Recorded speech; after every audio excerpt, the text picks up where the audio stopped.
Okay, so I have a long list of things to go over here. I think it's about 15 items, but it's pretty intensive. I'm going to talk to you today about how to premium standard your properties. And these are simple fixes in most cases. Some of it's a lease language item, some of it's a curb appeal issue. Um, some of them are simple things that you should be doing on your turnovers already. But if you're not, this will help you to add them into your property. And I guarantee you, you can get more money for your property. A statistic that I have on my paper here is you're going to get 20% more for your property if you do these things. And I think if you try them, it will work out. You're going to get more money for your property. So, number one is what is termed the 60-second curb appeal.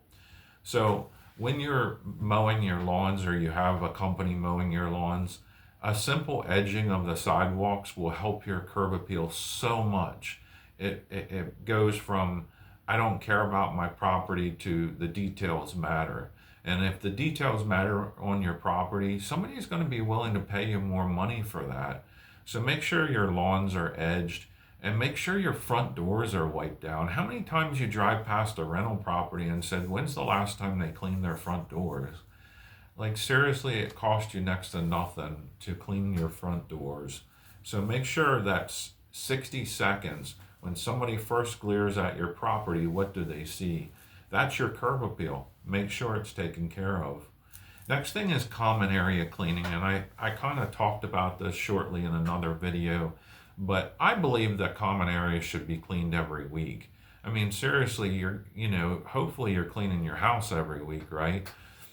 Why would you not clean a common entrance when you have four, however many apartments is using your common entrance? Maybe you have two, but sometimes you'll get a great tenant that does it because they don't want to walk through a dirty area every day, and they don't want their people visiting them to walk through that dirty area. Seriously, clean your common entrances, have some type of a plan, hire a company to do it. How long does it take to clean a common entrance? So it's not super expensive. It can go a long way to making sure that the first impression that people get when they open that front door that you hopefully cleaned is a good one. And the next thing is the smells of those hallways. So if you're walking in your common entrance and it stinks, that you're doing a bad job of managing your property. If you walk into your common entrance and it just smells like a hallway, then you're a landlord, right?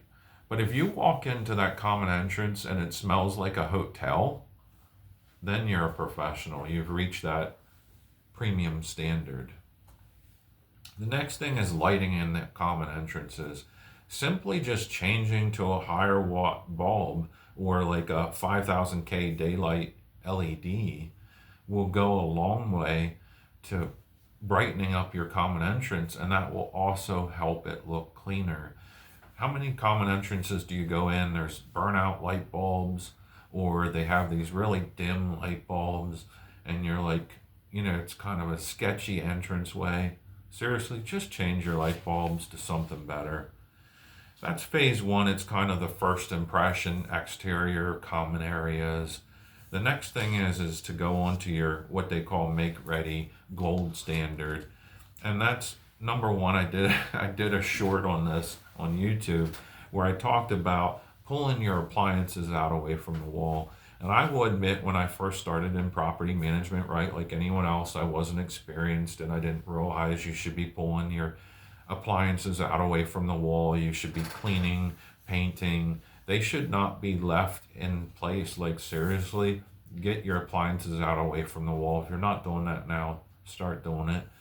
How many times the tenants move in the property and say it's not clean, and you're saying, well, I had it cleaned. It was professionally cleaned because they didn't pull them away from the wall.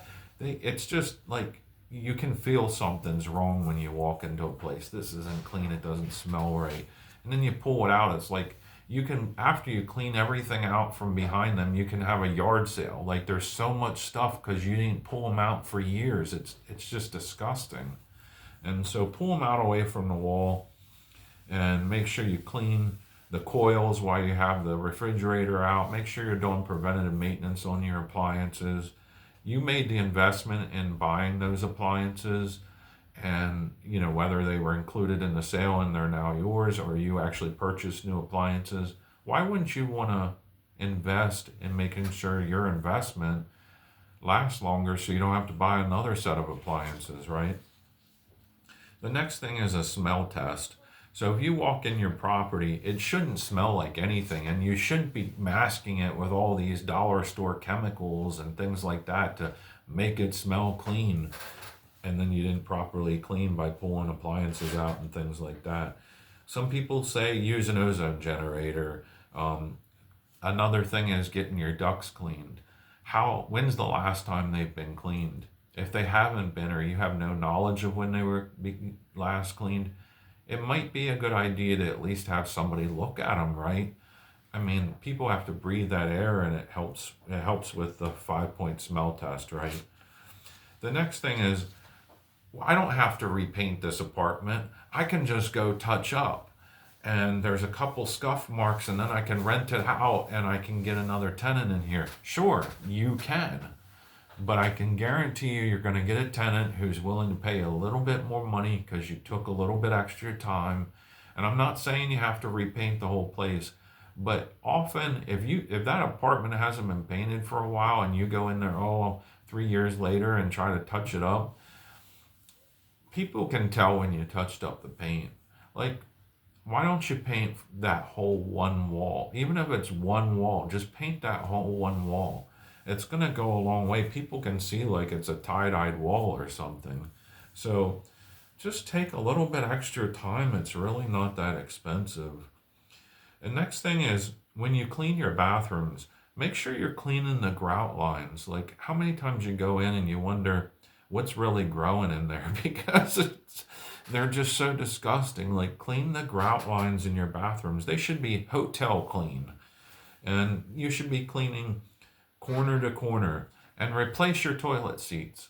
What I used to do when I actually did my own turnovers, I would replace the toilet seat and leave the plastic on the plastic that comes with it, because it's kind of like that sanitary, hey, you don't want to use somebody else's toilet seat, right? That's disgusting.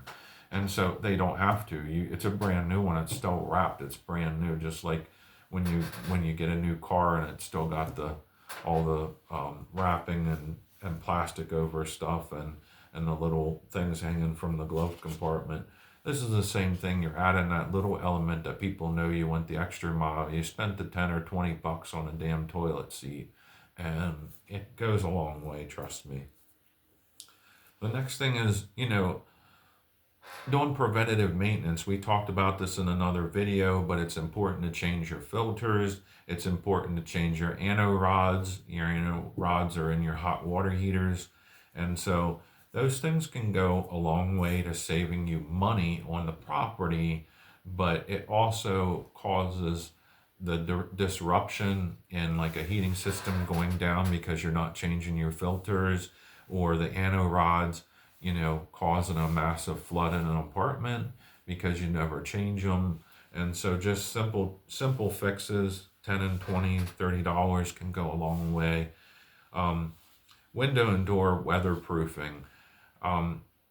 Definitely, if you're in an older property, you need to make sure this is definitely being taken care of, because if somebody moves into a 2-bedroom apartment and their heating bills, $600 in the dead of winter because you have no weather stripping, that's terrible. And they're going to move out because their heating bills are so damn expensive. So make sure that you have proper weatherproofing in your property. And next thing is just what I call the dry floor protocol. And some people say, why do you call that? Well, there should be dry floors, right? You should never have any moisture. You should never have any leaks. You should be checking every single plumbing line on your turnovers. It's just a simple preventative maintenance.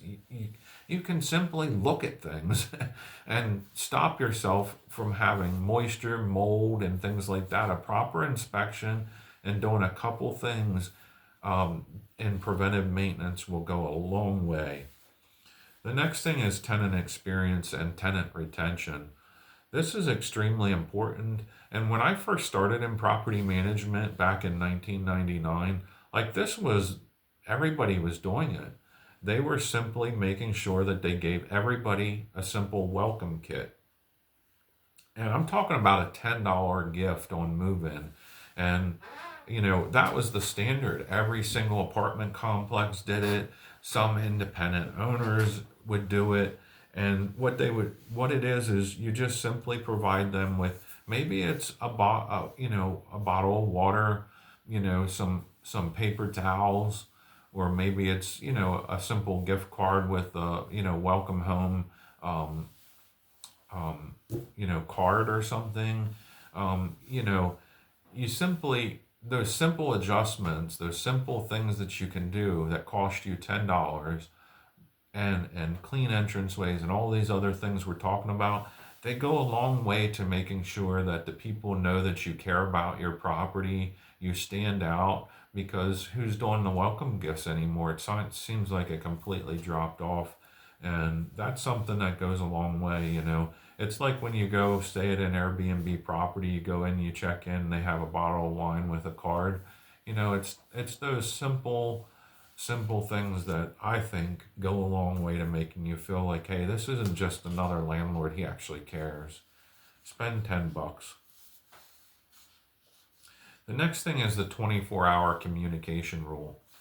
And what that applies to in your properties is, you want to have a rule that if a tenant calls you for any reason, but specifically especially for maintenance, you want to make sure that you're getting back to them within 24 hours. You cannot always fix every single problem in 24 hours.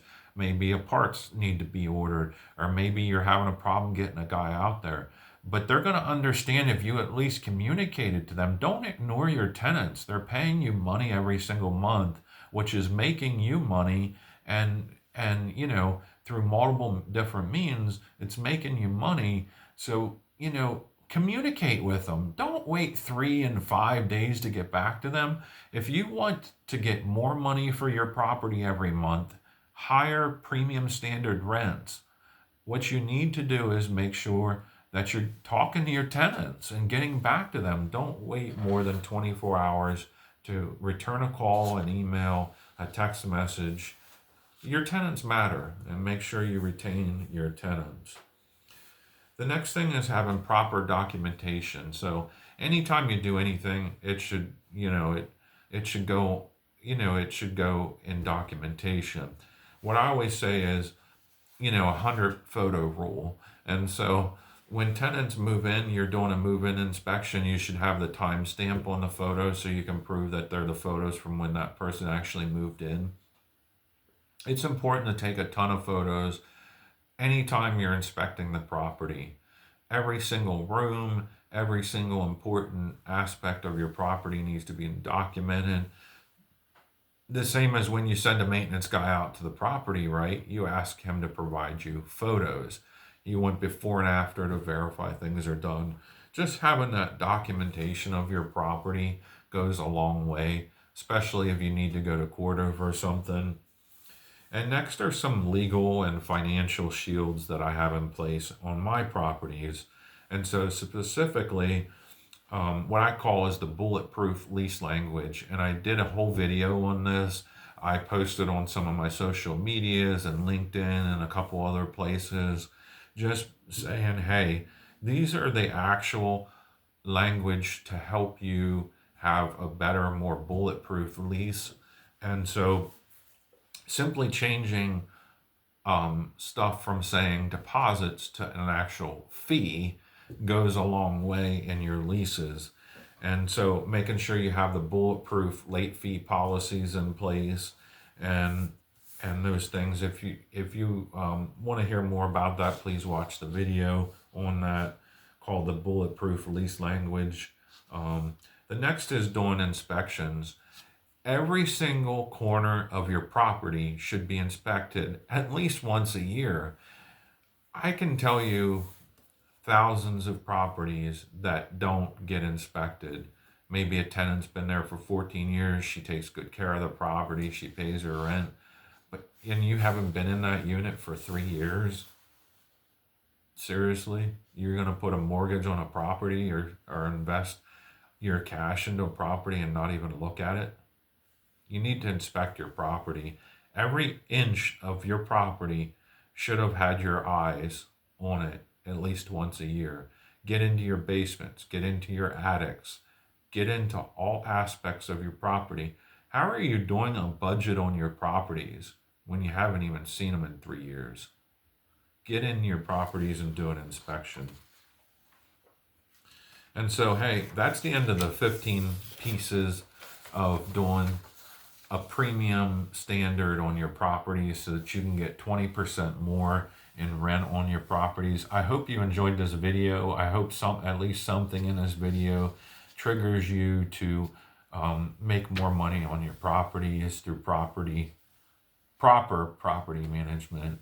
And I appreciate you watching the video. Please like, comment, and subscribe. It helps my channel so much, and I really appreciate the time to do that for me. Thank you for watching this video, and I'll see you in the next one.